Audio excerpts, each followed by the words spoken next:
Hi everyone, I'm Katie Ring. I'm the teacher author behind the Homeschool Style, and today I just want to do a very quick tutorial for you to help you with the editable file in my color by codes. And this is for my new mystery pictures for winter, and I also have one for Christmas.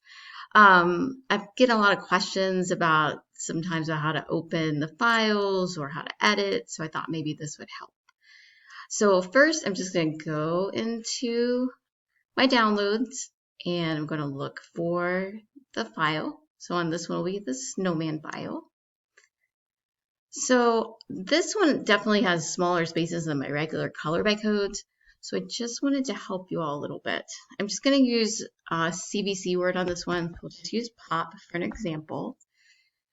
For this, if you want to change the font, the type of font that you want, or the size, you're going to press Control E on your computer at the same time, or Command E on a Mac. Right now, this font is KG what the teacher wants, but if you want to change it to something else, you can. You can also change the sizing, so we could change it to a 12. It just depends on how large of a word that you want to put in.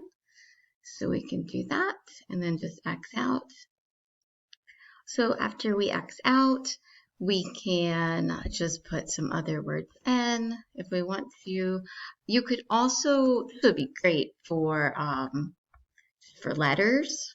You could use letters. You could use numbers. I think it would work out really well for that, especially with the smaller spaces. I really like these because they're definitely a little more of a mystery than the color by codes. I think they're really fun and they're a little more challenging, but super fun. And I think your kids are going to love them. If you have any questions, please just look for the link below. I'll drop my Instagram in and my email. And if you ever have any ideas for new skills that you would like me to add, please just email me. I'd love to hear from you. Thanks for watching this video, and I will talk to you soon. Bye.